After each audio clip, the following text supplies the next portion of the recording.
If you were a senior, which it doesn't look like there are any seniors here, but if you,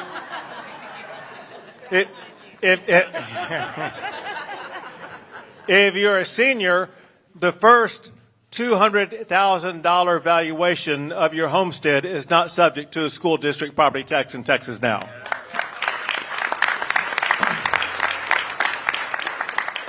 We know mathematically that means about half of all seniors in the entire state of Texas are going to pay $0 for their homestead on school district property taxes. But let me tell you what we have found. We've been through this episode time and again every session that I've been governor. We have cut property taxes by increasing homestead exemptions. And what do you call that when you keep like doing the same thing over and over again, expecting a different result? It is insanity. And so the approach that we've taken is insanity because I know that you're not feeling the property tax relief that we've tried to deliver. You're not feeling the property tax relief that you need. You need your property taxes lower for you to be able to afford to stay in your own home.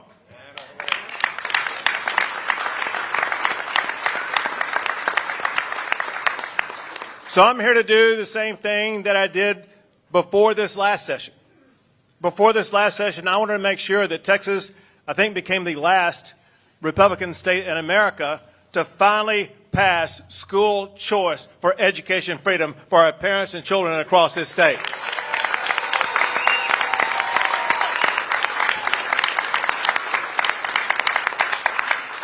I told legislators there was an easy way to do it, and let's just pass it. I called 4 special sessions to get it passed, and they didn't do it. So that, well, I found out an overwhelming majority want it.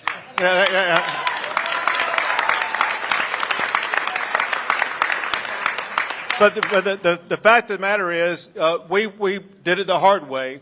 We won elections, and we ensured that representatives were elected who stood for the policy position that their Republican primary voters said they supported, and that is to provide every parent the ability to choose the education pathway that's best for their child.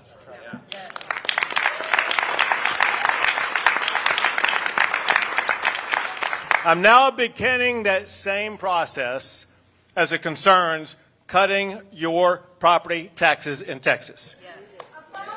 There are five things that will be done. And if you listen to the end, you'll be very happy with the last one.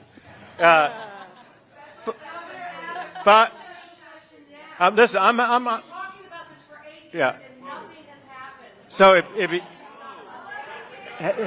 hold a second.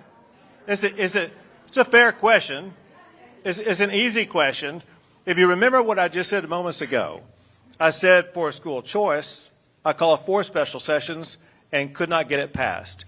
I know from what I'm about to tell you, when I tell you these 5 solutions, I know already there are entrenched interests in the state of Texas who are against these policies. I know also to achieve what that woman said moments ago, and that is to abolish the property taxes, is going to require a constitutional amendment. That's going to require getting Democrat votes to get that across the finish line. This is going to take the effort to make sure we elect people at the ballot box who will commit to cutting your property taxes with these 5 solutions. Number one, if you would listen to me, number 1 is there's only one thing that leads to an increase in property taxes, and that's because of an increase in spending. We have to stop the out-of-control spending that's driving the increase in property taxes, and what we do there is we simply apply to every property taxing jurisdiction exactly what applies to the state of Texas. We have 4 constitutional requirements that limit the spending in the state of Texas. Every property taxing jurisdiction in the state of Texas must have spending limits that constrain their spending and stop the out-of-control spending in this state.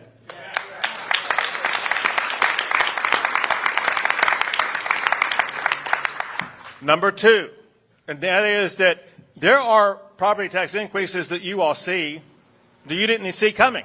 You never knew about until they showed up on your bill. One reason for that is because not all property tax increases are actually voted on. I say that is wrong. I say every single property tax increase must be voted on and approved by 2/3 of the voters.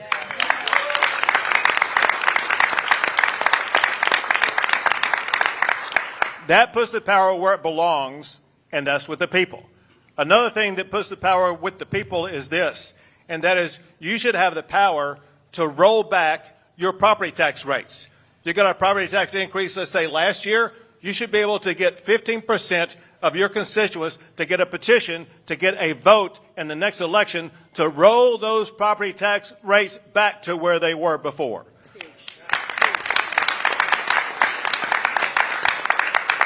Next, one of the drivers of higher property taxes are your out-of-control appraisals. There are two things that are wrong here. One is you got appraisals almost like every year after every year, whatever the case may be. That's way too often. You should have your appraisal only once every 5 years.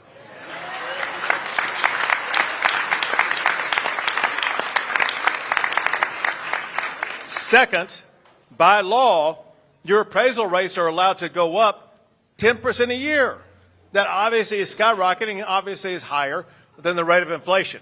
It's time to end that. I say that your appraisal should not be able to go up more than 3% a year.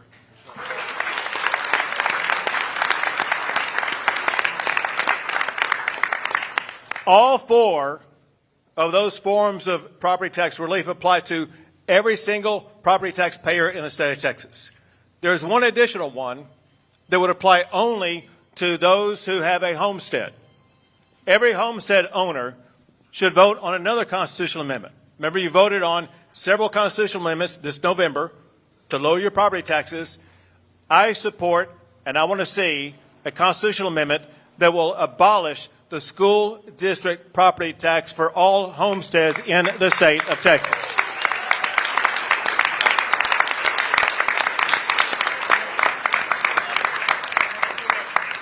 That is about 2/3 of most people's property tax bill. You can eliminate, in that one vote, eliminate 2/3 of your property tax bill if we can get that constitutional amendment across the finish line.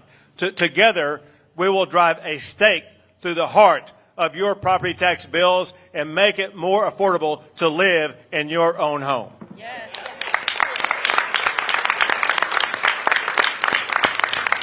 Someone working with me on this, an organization is led by Genevieve Collins, who will tell you a little bit more.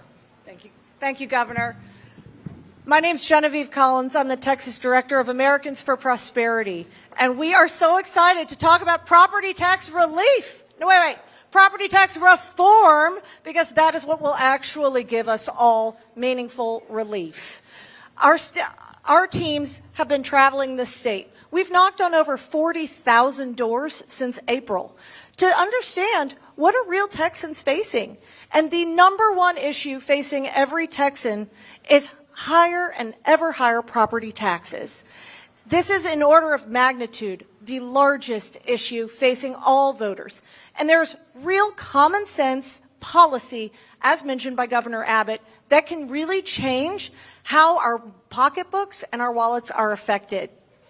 What I want to share is, I want to illustrate one concept. When Governor Abbott talks about getting a 2/3 vote on a property tax increase, let me share with you what that really can look like, or more importantly, should look like. There's a town just north of here called Van Alstyne. Anyone familiar with that? So there's about 7,220 people that live in Van Alstyne. 2 weeks ago, we had a constitutional election. There was also a bond election on the ballot 2 weeks ago. That bond was for $550 million. Of 7,220 people that could vote, or in that town, 80 people voted for the bond. Now, in principle, do we really believe that 1% of an electorate, it's technically 1.1%, Governor, but 1% of an electorate should be able to make a taxing increase on 100% of a population? In principle, do we think that that's right? We need to have a majority of voters approve a property tax increase. These are common sense solutions. What our team has found is that property taxes are nonpartisan. It doesn't matter what your ideology is when your property taxes keep going up. You keep getting affected in the place that hurts the most, your wallet. That is nonpartisan. This is an opportunity for all Texans to come together, but more importantly, for taxpayers to be empowered. That's what the governor's doing here. That's what we're going to be doing at Americans for Prosperity, is empowering all of us. And if you believe that we should have genuine reforms, sign the taxpayer pledge. It's pretty simple. It's going to say, let's stop reckless spending. Let's make sure that we can promote voter approval, that we need to shine a light on hidden debts that we're passing on to future generations through increased taxes. And furthermore, why don't we just restore the power to the people? That is what the governor's 5-point plan is talking about, and that's what Americans for Prosperity is going to be advocating for. If you agree, sign one of these. It's important that your voice is heard. You can find these pledges behind this TV. There's a woman named Emily. She'll raise her hand. Sign this paper. Be counted and be a person that says no more to higher property taxes. Governor, thank you.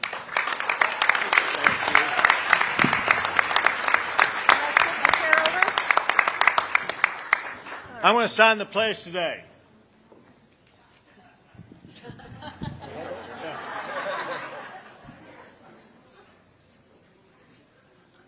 Come this way a little bit. There we go. There we go.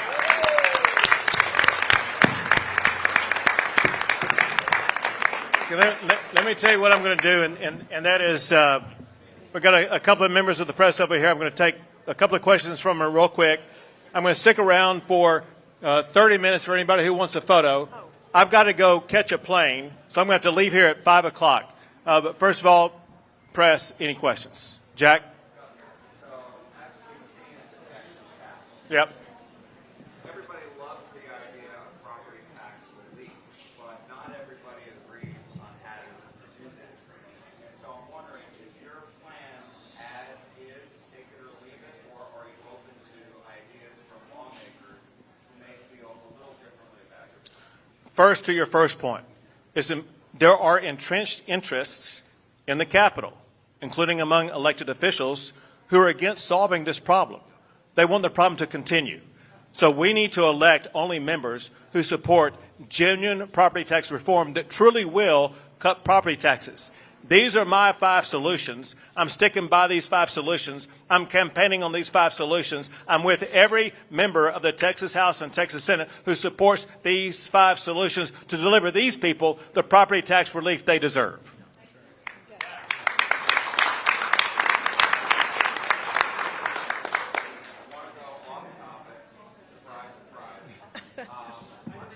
At least this time you went in the right order as opposed to last time.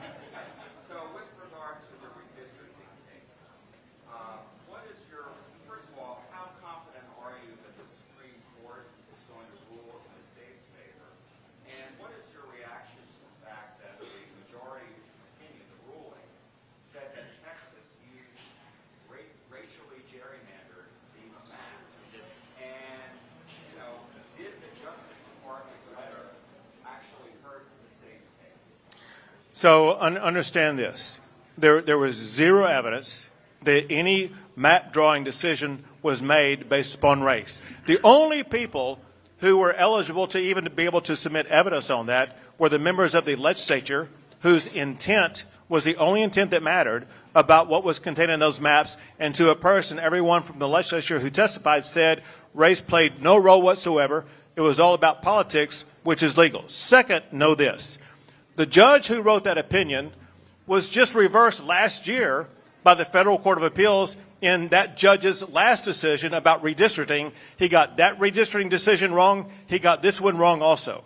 Second, the senior judge on this panel, Judge Jerry Smith, a highly respected Federal Court of Appeals judge, he eviscerated Judge Brown for not only a bad opinion, but for bad ethics embedded in that opinion. I feel very confident the Supreme Court is going to take this case and once again overturn Judge Jeff Brown for a wrong ruling on redistricting.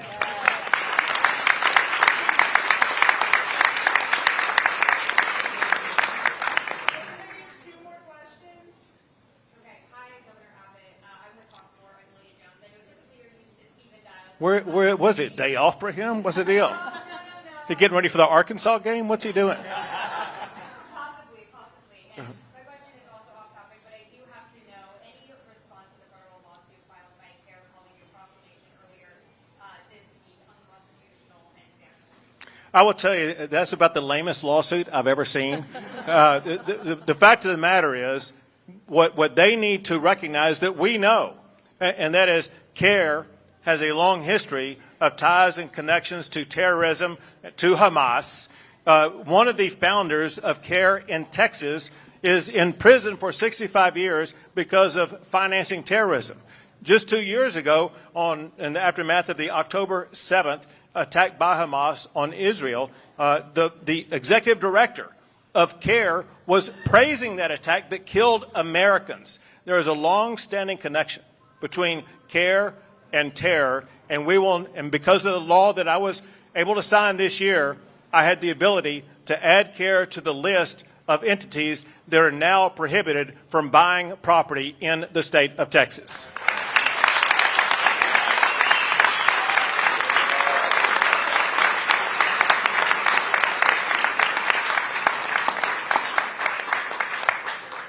Governor, if I can follow up on that, this whole issue, you've done a lot this week on this, designating foreign terrorist organizations, you're calling for local authorities to investigate Sharia courts, then today you're calling for TPS to investigate. What sparked this? What led up to all of this? And what evidence is there, aside from what you just spoke about, that criminal activity is being done right now as we speak? Well, so, Jack, this goes back a long time. It goes back to a law that I signed in 2017 that made clear in family court situations that Sharia law is not allowed in the state of Texas. Only Texas law and Texas courts decide cases and legal matters in our state, period. Second is we've been involved in the investigation of Epic City right near where we are right now. And that's been ongoing for several years and kind of came to fruition with the action that we took this year, announcing that there were 5 state agencies investigating Epic, making sure that they had created a compound that was going to be Muslim only. And that is religious discrimination, and that's not allowed in the state of Texas. And that's why they've never broken ground, never been able to move forward. And now, because the name Epic City is so tarnished, they changed their name to The Meadow. But know this, you can change your name, but you cannot change who you are, and we know that, and we will ensure that project never gets off the ground.